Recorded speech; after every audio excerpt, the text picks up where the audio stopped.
नमस्कार मित्रांनो, लग्नानंतर होईलच प्रेम या मालिकेच्या आजच्या भागामध्ये मी तुम्हा सर्वांचे अगदी मनपूर्वक स्वागत करते. आजच्या भागामध्ये आपल्याला पाहायला मिळतं की आता जीवाला नंदिनीचे वडील म्हणतात, तू जे काही आता करतोयस ना, ती माझी मुलगी अगोदरच सगळं काही करत आली आहे.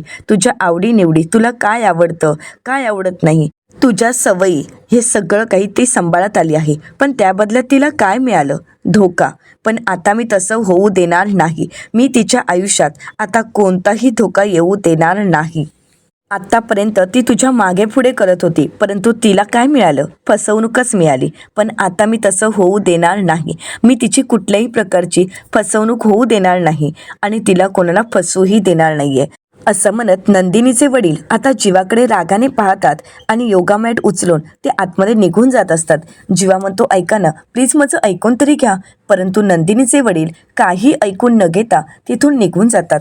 जीवा म्हणतो, अरे यार, आता मी काय करू? ओम लावायलाही शिकावं लागेल. तर त्याचवेळी त्या ठिकाणी गुड्डू येतो आणि म्हणतो, जीवा भैया, इतकं सोपं नाहीये ओम लावणं आणि बाबूजींना मनवणं. कारण तुम्ही कितीही प्रयत्न केलेत तरी सुद्धा तुम्हाला बाबूजींना मनवणं तेवढं सोपं नाहीये. तर जीवा आता गुड्डूला म्हणतो, सोपं तर नसेल, परंतु तारे वारे नशिबाचे फेरे सगळं काही आपल्या बाजूने वळवेल हा जीवा, असं म्हणत जीवा आपला ओव्हर कॉन्फिडन्स मनात ठेवून असतो. तर जीवा पुढे गुड्डूला म्हणतो, त्याआधी माझ्या या चकाचक बाईला एकदम चकाचक करतो. तर गुड्डू म्हणतो, जीवा भैया, तुम्ही हिलाच चकाचक करणार आहात की स्वतःसुद्धा अंघोळ करणार आहात? जीवा म्हणतो, त्याची काही गरज वाटते का? तर गुड्डू म्हणतो, गरज तर वाटते. तर आता जीवा म्हणतो, हो ना, माझी आई नेहमी म्हणते माणसाने काम करत राहावं, परंतु काम करण्या अगोदर सुरुवात स्वतःपासून करावी. बरोबर बोलतोयस, आंघोळ तर करायलाच हवी, असं म्हणत जीवा आता गुड्डूला म्हणतो, माझी एक ऑनलाईन मीटिंगसुद्धा आहे, चल, तू नुसता टाइमपास करतोयस. गुड्डू म्हणतो, मी टाइमपास करतोय?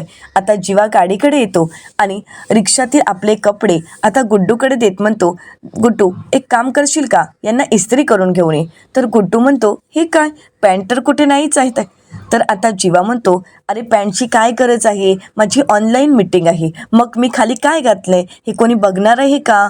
तू जा आणि याला इस्त्री करून घेऊन ये. तर गुड्डू म्हणतो, तुमच्यासारखे लोक ना कोरोनापासून सगळ्यांना उल्लू बनवायला लागले आहेत, असं म्हणत गुड्डू तिथून निघून जातो. जीवा म्हणतो, काय उल्लू बनवतो आम्ही? आता मात्र जीवाला काहीच कळत नाही. तर दुसरीकडे पाहायला मिळतं, नंदिनी देवपूजा करत असते. तर नंदिनीची आई नंदिनीला पाहते आणि विचारते, नंदिनी, काय मागितलंयस का देवाकडे?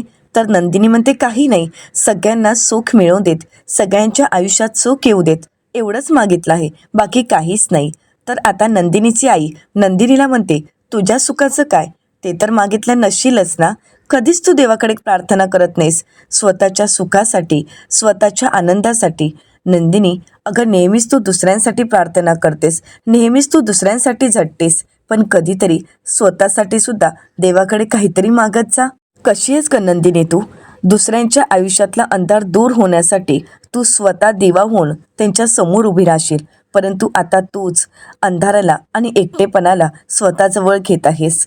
तर नंदिनी म्हणते, असं काही नाही ग आई, असं म्हणत नंदिनी आपल्या आईच्या बाजूला येऊन बसते आणि म्हणते, आई, अगं, तू मला लाडू बनवायला शिकवणार आहेस की नाही?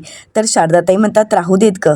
तर त्यानंतर शारदाताई नंदिनीला म्हणतात, नंदिनी, माफ करा बाळा, मी मगाशी तुला खूप काही बोलले. नंदिनी म्हणते, आई, अगं प्लीज माफी वगैरे मागू नकोस, मला माहीत आहे तू जे काही बोलत होतीस ते माझ्या काळजीपोटीच बोलत होतीस, तुला माझी काळजी आहे म्हणून सगळं काही बोलत होतीस ना, त्यामुळे मला काहीच वाटलं नाही, तू नको एवढा विचार करूस. तर शारदाताई म्हणतात, हो, पण अगं नंदिनी, तू विसरलीस का? अगं, परवावर संक्रांत आली सुद्धा, मी, तू, काव्या, आपण किती छान तयारी करायचो ना संक्रांतीची.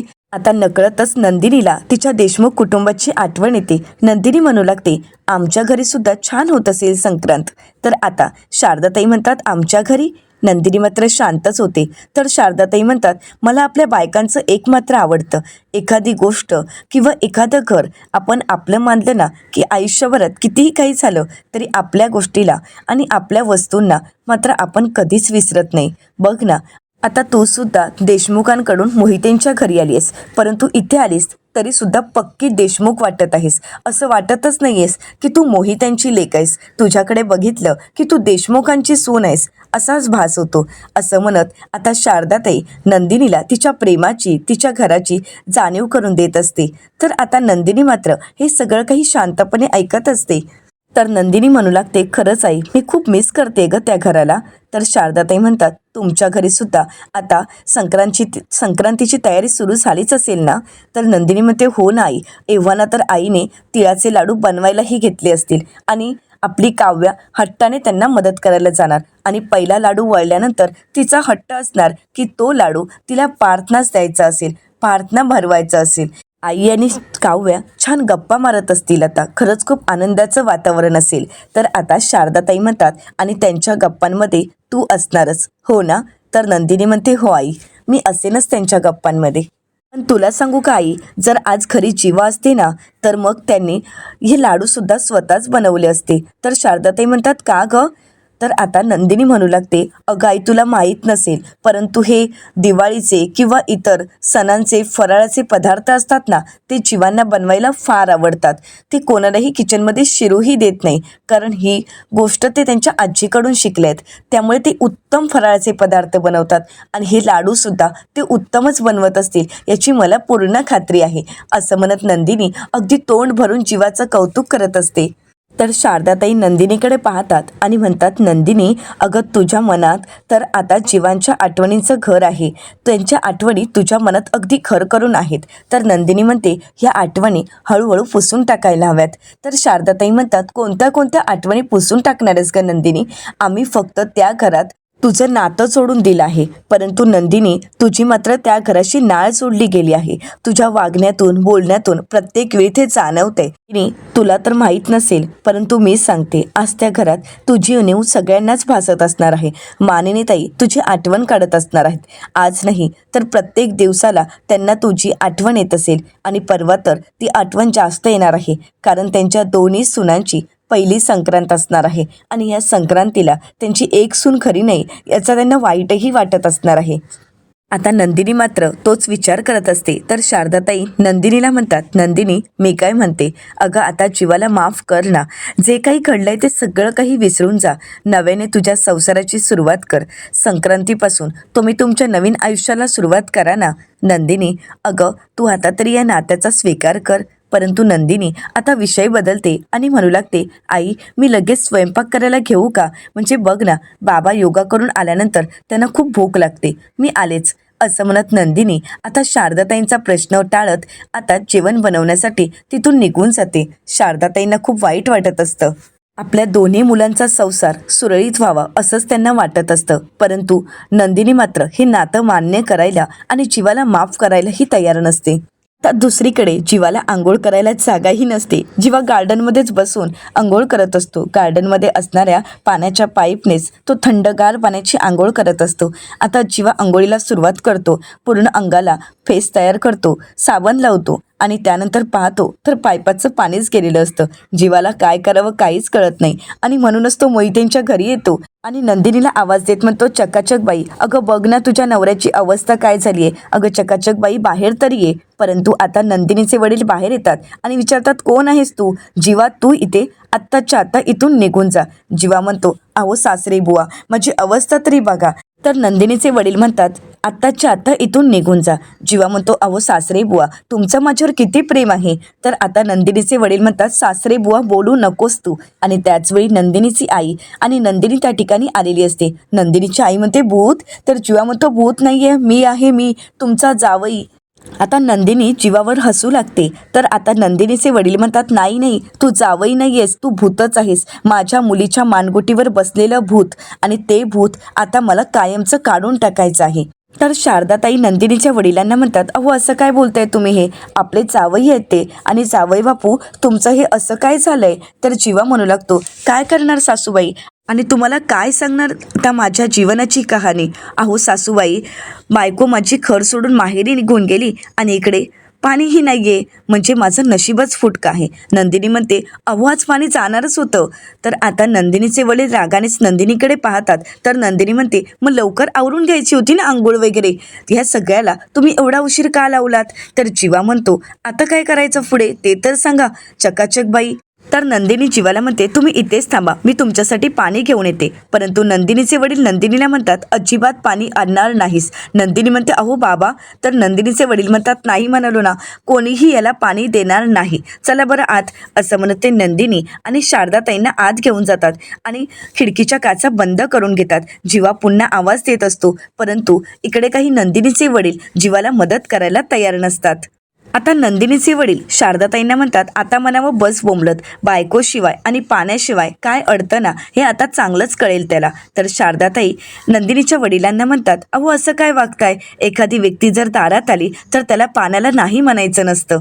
तर शारदाताई नंदिनीच्या वडिलांना म्हणतात, कळतंय ना, मग द्या ना त्यांना. तर नंदिनीचे वडील म्हणतात, मी त्याला नंदिनी देणार नाही. शारदाताई म्हणतात, नंदिनी देऊ नका, पण पाणी तरी द्या. तर आता नंदिनीचे वडील म्हणतात, पाणी वगैरे त्याला काहीही देणार नाही, जा बरं तू इथून. तर शारदाताई नंदिनीच्या वडिलांना म्हणतात, किती खडूस वागताय हो. म्हणजे एखाद्या फिल्ममध्ये हिरो हिरोईनला वेगळं करण्यासाठी विलन जसा वागतो ना, त्याचप्रमाणे वागताय. म्हणजे त्या हिरो हिरोईनला जुदा करण्यासाठी जसा एखादा विलन असतो तसेच तुम्ही हे आहात. आता हे ऐकल्यानंतर शारदाताईंना नंदिनीचे वडील म्हणतात, आहे ना, मग आहे मी विलन, तुला जे बोलायचे ते बोल, पण एवढं मात्र नक्की, तू जे काही शब्द वापरतेस ना जुदा वगैरे, त्यावरून एवढं कळते की तुला तुझ्या जावयाचा वाण आणि गुण दोन्ही लागला आहे. तर शारदाताई म्हणतात, चला एकदा तुम्ही मान्य तरी केलं की ते आपले जावई आहेत. तर नंदिनीचे वडील म्हणतात, नाही नाही, माझा जावई नाही आहे, तुझा जावई आहे. बाकी मला त्याच्याशी काही देणं घेणं नाही, तो माझा कोणीही लागत नाही. तर शारदाताई म्हणतात, नंदिनीने तिचं प्रेम कबूल केलं आणि जीवाला माफ केलं ना, की तुम्हाला मात्र मान चुकवावीच लागेल आणि जावई बापू असं म्हणत मागे पुढे करावंच लागेल. तर आता नंदिनीचे वडील म्हणू लागतात, तसं काहीही होणार नाही. नंदिनी हळूहळू जीवांना विसरणार आहे. आणि आता बघितलंस ना, ती कशी वरती निघून गेली, तिने तर जीवाला मदतही केली नाही. मला खात्री आहे की नंदिनी जीवाला मदत करणार नाही आणि मी इथे असताना बघू कोण त्या जीवाला मदत करतं. असं म्हणत आता नंदिनीचे वडील तिथून निघून जातात. तर दुसरीकडे जीवाला काय करावं काहीच कळत नसतं. जीवा म्हणू लागतो, काय झालंय हे देशमुखांच्या मुलाची अवस्था, म्हणजे इथे मोहितेंच्या घरी धड पाणीही मिळण्याचं झालं आहे. आता मात्र जीवा थंडीने कुडकुडत असतो, त्याला काय करावं काहीच कळत नसतं. परंतु नंदिनीला मात्र जीवाची काळजी असते आणि म्हणूनच आता नंदिनी जीवासाठी बाल्कनीत बादलीभर पाणी घेऊन आलेली असते. आता नंदिनी जीवाला आवाज देण्याचा प्रयत्न करत असते, परंतु तो आवाज काही जीवापर्यंत पोहोचत नसतो. नंदिनी म्हणू लागते, काय करू मी, काही करून आता जीवांना मला सांगावंच लागेल, परंतु मी जर त्यांना हाक मारली तर बाबांना संशय येईल आणि मग काही ते मला सोडणार नाहीत. आणि म्हणूनच नंदिनी मोठ्याने शिटी वाजवते. जीवा पाहतो तर त्याची चकाचक बाई त्या ठिकाणी आलेली असते. जीवा म्हणतो, चकाचक बाई तू, अगं बघ ना माझी काय अवस्था झाली आहे, तुला सुद्धा माझी काळजी नाही आहे का? तर नंदिनी त्या ठिकाणी जीवासाठी पाणीच घेऊन आलेली असते. आता जीवा नंदिनीला म्हणतो, चकाचक बाई मी दिवसभर असंच राहायचं आहे का? तर नंदिनी जीवाला म्हणते, जीवा जरा हळू बोलता का? असं म्हणत नंदिनी आता जीवाला पाण्याची बादली दाखवते. तर जीवा म्हणतो, हे काय, तू आता स्टीलची बादली माझ्यावर फेकून मारणार आहेस का? तर नंदिनी म्हणते, असं मी काहीही करणार नाही, तुम्ही जरा शांत राहा, मी तुम्हाला पाणी घेऊन आले आहे, आता मी इथून पाणी ओतणार आहे आणि तुम्ही आंघोळ करायची आहे. तर जीवा म्हणतो, टाक टाक टाक, पाणी टाकायला सुरुवात कर. इतिहासातली ही पहिली आंघोळ असेल की बायको नवऱ्याला बाल्कनीतून आंघोळ घालते आणि नवरा इथे खाली उभा राहून आंघोळ करतोय. घाल घाल ओत पाणी. असं म्हणत जीवा आता नंदिनीला पाणी ओतायला सांगतो. आता नंदिनी बाल्कनीतून बाबांच्या नकळतच जीवाला आंघोळीसाठी पाणी ओतत असते आणि जीवा त्या पाण्याने आंघोळही करत असतो. आणि हे सगळं काही चालू असताना नंदिनीला भीती वाटत असते की आपले बाबा तिथे आले तर, परंतु जीवा मात्र खूप खुश असतो. तर जीवा आंघोळ करत असताना तिथे आता गुड्डू आलेला असतो. आता हे दृश्य गुड्डू पाहतो आणि गुड्डू खुश होत म्हणतो, वा वा, जीवा भैया खाली असे आंघोळीसाठी उभे आहेत आणि नंदिनीताई वरून पाणी ओतत आहेत, किती छान आहे ना, किती रोमॅन्टिक सीन आहे. असंच जर एके दिवशी माझ्या आयुष्यात घडलं तर, म्हणजे मी सुद्धा असाच खाली उभा असेल साबण लावून आणि माझी पिंकीसुद्धा मला अशीच आंघोळ घालेल असं म्हणत आता गुड्डू आपलं स्वप्न पाहत असतो. आणि त्यानंतर आता हा अविस्मरणीय क्षण तो आपल्या मोबाईलमध्ये घ्यायचा ठरवतो. आणि आता गुड्डू जीवाचा व्हिडिओ बनवत असतो. गुड्डू म्हणू लागतो, जीवाबाई यांना खूप छान शावरची आंघोळ मिळत आहे. तर दुसरीकडे पाहायला मिळतं आता जीवा खुश होतो आणि नंदिनीकडे पाहत म्हणतो, जीवा नंदिनीला म्हणतो, वा वा चकाचक बाई, आजची ही आंघोळ मी आयुष्यात कधीही विसरणार नाही. आजची आंघोळ ही खरंच माझ्यासाठी अविस्मरणीय आहे. आज तुझ्या स्पर्शाविना आहे, उद्या तुझ्या स्पर्शासहित असेल. आता नंदिनी जीवाकडे पाहते. कुठेतरी नंदिनीला सुद्धा जीवाचं प्रेम मान्य असतं आणि म्हणूनच तिच्या चेहऱ्यावर आनंद असतो. तर जीवा म्हणू लागतो, जीवा नंदिनीची ही रोमॅन्टिक आंघोळ बोलले न बोलता दोघात गेले राहुनी असं म्हणत आता जीवा त्याच्या कवितेला सुरुवात करतो. आता जीवाने नंदिनीसाठी एक कविता बनवलेली असते. तर जीवा पुढे म्हणतो, बोलले न बोलता दोघात गेले राहुनी, फेस गेला वाहुनी तुझ्या माझ्यामध्ये. आता नंदिनीच्या चेहऱ्यावर एक छोटीशी स्माईल असते, ती जीवाला पुरेशी असते. आता मात्र नंदिनी बादली घेऊन तिथून निघून जाते. आता जीवाला वाटत असतं की काय कविता बनवली आपण. जीवा म्हणतो, काय कविता बनवतोय असे, अंग पुसूनी तुझ्या माझ्या नको नको, आता कविता नको असं म्हणत जीवा पुन्हा एकदा बाल्कनीत पाहतो. परंतु नंदिनी तिथून निघून गेलेली असते. तर दुसरीकडे देशमुखांच्या घरी डबल धमाका पाहायला मिळतो. आता काव्याचं रूपच पालटलेलं असतं. खरं तर काव्याने आता पारची विकेट काढण्यासाठी स्वतःचं रूप बदललेलं असतं.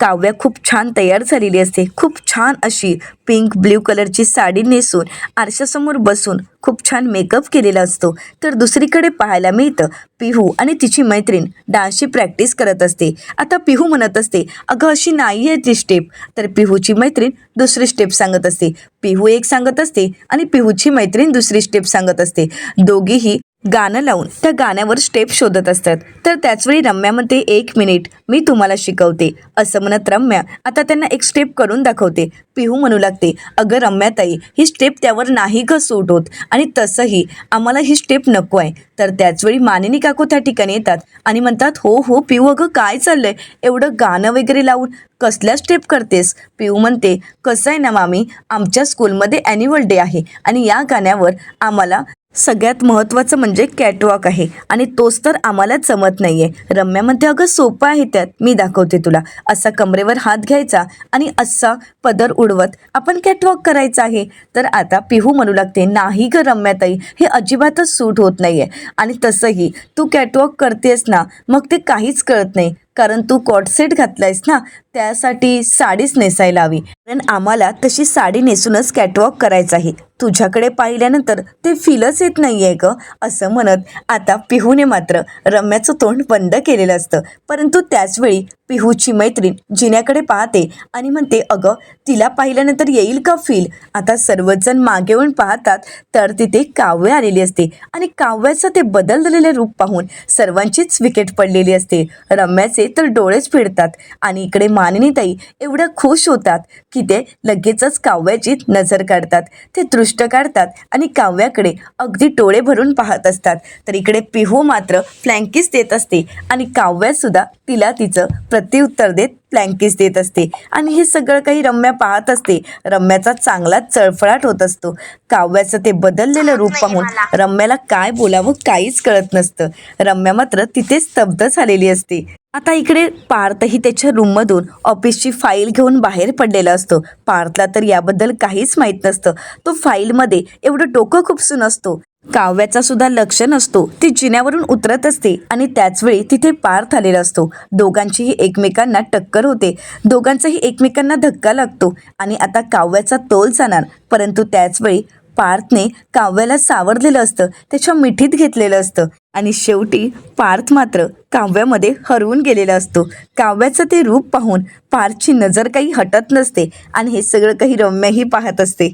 आता ज्यावेळी पार्थचा तोल जातो त्यावेळी त्याच्या फाईलमधील सर्व पेपर इकडे तिकडे पडलेले असतात, अस्ताव्यस्त झालेले असतात आणि त्यातीलच एक पेपर रम्याच्या तोंडासमोर येऊन पडतो आणि रम्याच्या चेहऱ्यासमोर पेपर आल्यामुळे तो सीन काही रम्याला पाहता येत नाही आणि म्हणूनच रम्या आता तो कागद हातात घेते आणि त्याचा बोळा बनवते. हे सगळं काही पिहू आणि मानिनीताई पाहत असतात. रम्याची झालेली ती फजिती पाहून आणि ती अवस्था पाहून मानिनीताई आणि पिहू या दोघांनाही हसायला येत असतं. तर इकडे रम्याच्या समोर मात्र एक वेगळंच चित्र उभं राहतं. ते म्हणजे काव्या आणि पार्थ प्रेमानेच डान्स करत असतात. आणि आता काव्याचा पुन्हा एकदा तोल जाणार, तर पुन्हा एकदा पार्थने तिला सावरलेलं असतं. परंतु हे सगळं काही अदृश्य रूपात तिच्या समोर असतं, कारण इकडे मात्र तसं काहीच कळत नसतं. फक्त पार्थ काव्यामध्ये हरवून गेलेला असतो. तिला सावरता सावरता कधी तिच्या प्रेमात पडलाय हेच त्यालाही माहीत नसतं. परंतु हे सगळं काही पाहिल्यानंतर रम्या मात्र खूप भयंकर चिडलेली असते.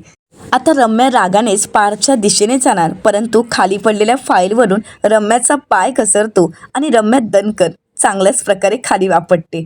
आता रम्या खाली पडलेली पाहून इकडे मात्र पिहू तिच्यावर हसू लागते आणि पिहूची मैत्रीणही हसू लागते. तर रम्या खाली पडली हे मात्र पार्थला काही माहीतही नसतं, कारण पार्थ इकडे काव्यामध्ये हरवून गेलेला असतो. आता इकडे काव्या पार्थला भानावर आणत म्हणते, धनी सोडा की. आता त्यावेळी पार्थ भानावर येतो आणि लगेचच काव्याचा खांद्यावरचा हात बाजूला करतो. तर रम्या आता पार्थला म्हणते, पार्थ अरे मी पडली आहे, मला हात तरी दे. आता पार्थ हात देणार, परंतु त्याचवेळी काव्या पुढे हात करते आणि म्हणू लागते, रम्या अगं उठ ना, मी आहे तुला सावरायला आणि मी तुला काहीही होऊ देणार नाही. अगं माझा हात तरी धरून बघ, तुझं दुखणंच गायब होईल, धर की. असं म्हणत शेवटी आता रम्याला काव्याचा हात धरावा लागतो. आता काव्या इतक्या जोरात रम्याला उठवते की तिचं दुखणंच डबल झालेलं असतं. तर त्यानंतर आता पिहू मात्र काव्याचं कौतुक करत म्हणते, खरंच सुपर वुमन आहेस वहिनी तू, सुपर वुमन. अगं कसलं उचललंयस तू रम्याताईला, तिचं दुखणंच पळून गेलं असेल, हो की नाही रम्याताई. असं म्हणत आता ती मुद्दामून रम्याला डिवसण्याचा प्रयत्न करत असते. तर काव्या पिहूला म्हणते, अगं पिहू अशा या विलनला उडवायला एक साधी फुंकर सुद्धा पुरेशी असते, त्याला सुपर वुमनची वगैरे काही गरज नसते ग.